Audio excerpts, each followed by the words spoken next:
안녕하세요. 발성배전 카페를 운영하고 있는 김세용이라고 합니다. 오늘은 11장 서지 흡수기에 대해서 간단하게 설명드리도록 하겠습니다. 이제 서지라는 것들은 내서지하고 개폐서지 크게 두 종류로 나눠지고 있습니다. 외부의 네온에 의해서 번개가 치게 되면은 이 철탑 같은 데 떨어지는 것들이 내서지가 되어 있습니다.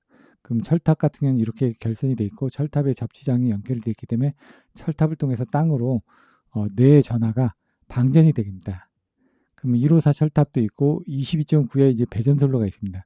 배전선로에도 가공지선이 있고 이쪽으로 또 번개가 칠 수도 있습니다.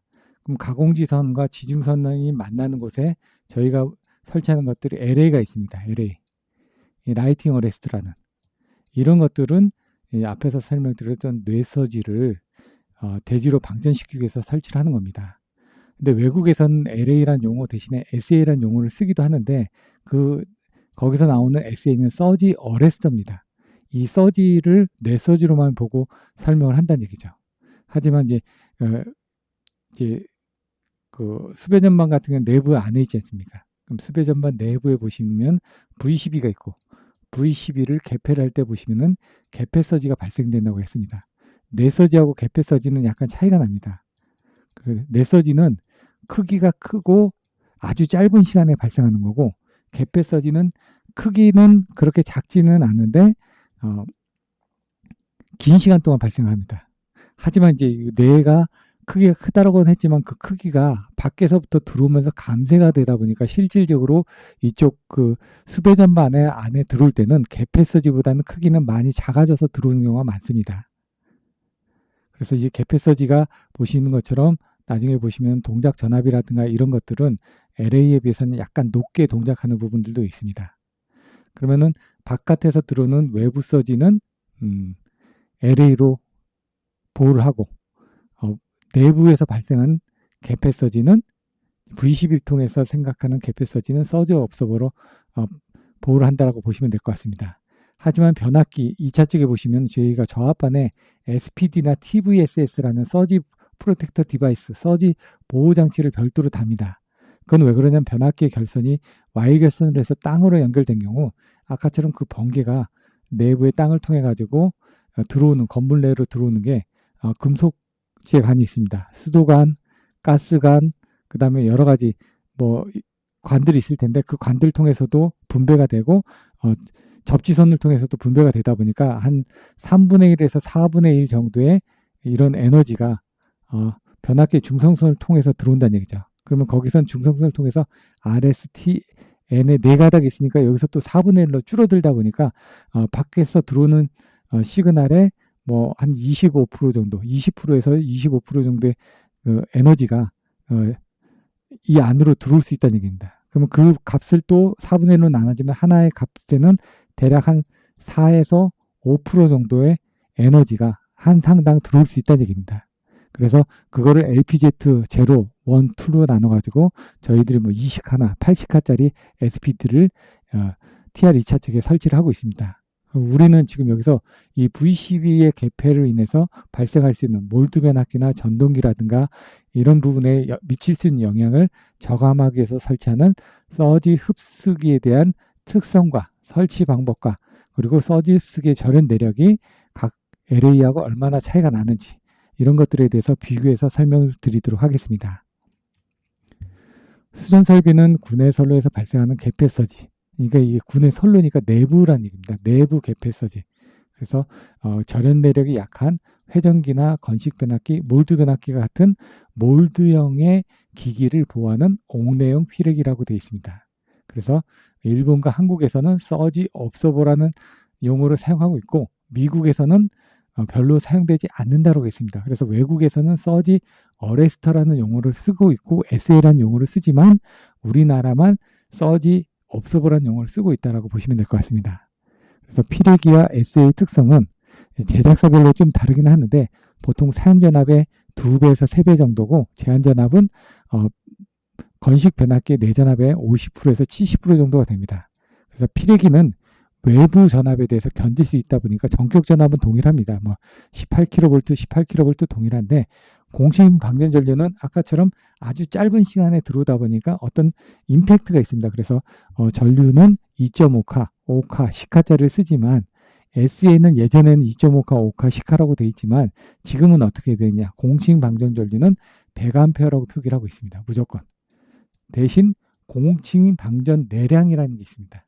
그거는 4 곱하기 10 마이크로세크, 피레기처럼 아주 짧은 시간에 들어오는 것들은 25카짜리 제품을 쓰고 있습니다. 그러니까 오히려 더 큰 부분으로 사용을 하고 있다는 얘기입니다. 동작 개시 전압도 피레기에 대해서 높게 되어 있습니다. 제한 전압도 높게 되어 있습니다. 하지만 여기에 대한 에너지가 크기 때문에 디스커넥트를 통해서 외부에서 내부로 들어오는 걸 차단하기 위해서 디스커넥트 타입들이 LA는 달려있지만 SA는 이런 것들이 달려있지 않습니다. 여기 이제 달려있는 것도 있다고 되어 있는데 지금 제가 SA 쪽에 디스커넥터가 달려있는 것들은 저도 본 적은 없는데 한번 자료를 찾아보도록 하겠습니다. 그래서 사용용은 LA는 넷서지나 갭패서지, 하지만 SA는 갭패서지 쪽에만 사용을 한다고 되어 있습니다. 진공 차단기를 사용하는 경우에만 건식 변압기, 몰드 변압기의 경우 이 갭패서지에 의한 대책으로서 서지 흡수기를 설치하도록 되어 있습니다. 그러다 보니까 유입식에는 설치가 불필요합니다. 콘덴서 등에도 유입으로 되어 있기 때문에 대부분 불필요합니다. 근데 나머지 몰드식으로 되어 있는 것들은 전부 다 적용이 필요하다는 얘기입니다. 그래서 유입식은 BIL의 높음으로 서지 흡수가 필요 없지만 몰드식이나 건식은 BIL이 낮아서 SA 설치가 필수적이라고 되어 있습니다. 자, 그러면은 V12가 쓰여졌을 경우 몰드나 건식 TR은 전단에다가 서지 흡수를 달고 모터도 서지 흡수를 답니다. 근데 여기 유입용 TR이 있다. 그럼 여기는 서지 흡수를 달 필요가 없다는 얘기입니다. 건식 변압기의 BIL은 이와 같이 계산을 하다 보면은 BIL은 뭐 52 플러스 50으로 계산을 하는 경우도 있지만 여기 같은 경우는 지금 보시는 것처럼 루트 2 곱하기 1.25로 계산을 하게 됩니다. 그렇게 되면은 이와 같이 95kV에서 125kV의 BIL을 가집니다. 하지만 유입 변압기는 150kV의 BIL을 가지다 보니까 BIL 자체가 크니까 이런 서지 부분에 대해서 충분히 견딜 수가 있다는 얘기입니다. 그래서 BIL이 작은 건식 제품에 대해서는 갭패서지에서 견딜 수 있도록 서지 흡수를 설치하도록 되어 있고, 고압 전동기 같은 경우는 이런 BIL을 계산하는 방법들이 상형주파하고 그 다음에 충격 내전압 BIL 부분에 대해서 계산하는 수식이 틀리다는 얘기입니다. 그리고 V12의 갭패서지를 계산해 보시면 이와 같이 보통 한 16에서 18카 정도가 나오는데 그 값이 여기서 보셨던 것처럼 지금 그 6.6kV의 그 내전압 부분보다 이 내전압 부분이 상형주파 내전압은 14.2카 정도밖에 안 돼 16카 정도니까 높게 나오죠. 그래서 순간적으로 상형주파는 계속 나오는 거고 얘는 어쩌다 한 번씩 나오는 거죠. 그렇지만 이게 계속 나오다 보면은 아무래도 이쪽에 영향이 있다 보니까 그걸 대지로 방전시키기 위해서 이런 서지 옵서버를 설치하도록 되어 있습니다. 그럼 서지 옵서버는 이와 같이 되어 있습니다. 3.6kV, 7.2kV, 그 다음에 22.9kV.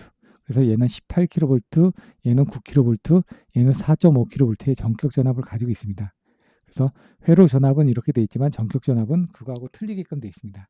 그리고 22.9는 직접 접지 계통이기 때문에 0.8에서 0.75에 대한 유접지 감소 개수를 디레이팅을 해가지고 전격 전압을 작게 해도 상관은 없습니다. 그리고 제한 전압 같은 경우는 여기서 나와 있는 부분이고요. 공칭 방전 전류는 앞에서 설명드렸던 것처럼 100A입니다. 하지만 공칭 방전 내량은 25카로 동일한데 이때는 4 곱하기 10 마이크로세크의 어떤 피크 값에 대해서 25카를 견딜 수 있도록 되어 있습니다. 그리고 이 뒤쪽에 보시면은 LA는 디스커넥팅 장치가 달렸다 보니까 밑에 여기처럼 편조선으로 쓰도록 되어 있는데 SA는 편조선을 안 쓰고 대부분 부스바로 이렇게 연결이 되도록 되어 있습니다. 왜냐하면 공식 방전 내량이 100A밖에 되지 않기 때문에 그렇습니다. 그래서 서지 옵서버를 V12를 개폐하는 경우 그 2차 측이 몰드 변압기나 전동기가 있는 경우 그 사이에다 달도록 되어 있습니다. 그래서 18kV LA 같은 경우 22.9kV에서 충격파 내전압이 들어왔을 때 20m 이내마다 설치를 하도록 되어 있는데 서지 옵서버는 그렇지가 않습니다. V12 2차 측이면 바로 설치를 해주면 이 거리가 길어지더라도 상관은 없고 대신 모터 전단의 케이블 길이가 길어지는 경우는 여기서 이제 그 뭐 충전 전압에서 그 전압이 올라가는 경우들이 있기 때문에 그런 것들은 이제 별도의 장치를 시설을 해야 되는 경우들도 있습니다. 그거는 이제 모터 측에서 이제 별도의 뭐 인버터를 쓰거나 이런 경우 케이블 길이가 길어진 경우 별도의 필터를 쓰도록 안내를 하고 있습니다. 배전솔로에서는 불필요하다고 되어 있습니다. 그 얘기는 뭐냐면 얘는 배전솔로에 사용하고 있는 내서지를 개폐하기 위한 용도가 아니기 때문에 그렇습니다.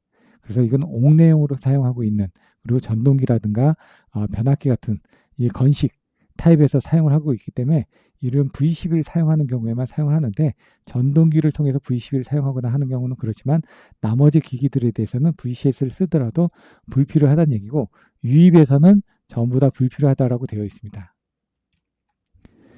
보시는 것처럼 SA는 이와 같이 외형이 되어 있고 여기 부스바가 연결되어 있습니다. 그래서 디스커넥팅이 달려져 있고 있지 않고 공진 방전 대량은 100A를 흘려주도록 되어 있습니다. 그래서 지금 SA가 그렇게 동작한 사례들은 본 적이 없습니다. 왜냐하면 개폐서지가 이제 발생을 하지만 그 부분을 어느 정도 몰드 부분이 견뎌주고 있고 그 사이에 얘 같은 경우도 보시면은 95나 125kV로 제작이 되고 있거든요. 근데 몰드 변압기도 125kV로 보통 제작이 되고 있습니다. 그래서 얘가 개폐를 할 때 높은 전압이 발생되더라도 데미지는 좀 적기 때문에 이 서지 옵서버가 동작하는 케이스들은 별로 없습니다. 그래서 이제 서지 옵서버 2차 측에는 이와 같이 부스바로 연결해서 접지 부분을 나가게끔 돼 있고 2026년부터는 접지선은 고압의 경우는 무조건 16스케일을 쓰도록 돼 있습니다. 저압에 대해서는 6스케일을 쓰도록 돼 있기 때문에 여기서 설정하는 접지선은 무조건 16스케일 이상의 접지선을 사용을 해주셔야지만 됩니다. 이상을 해가지고 서지 옵서버 부분에 대해서 개요가 어떻게 되는지 어디에 설치하는지 그리고 어떤 전격들을 가지고 있는지 간단하게 설명을 해보았습니다. 그래서 여러분들은 LA하고 SA하고 SPD의 역할이 각각 틀리다라는 걸 이해하시고 각각의 장비를 설치했을 때 어떤 역할을 하고 어떻게 설치를 해야 되는지를 정확하게 판단하시고 이해를 하시기 바랍니다.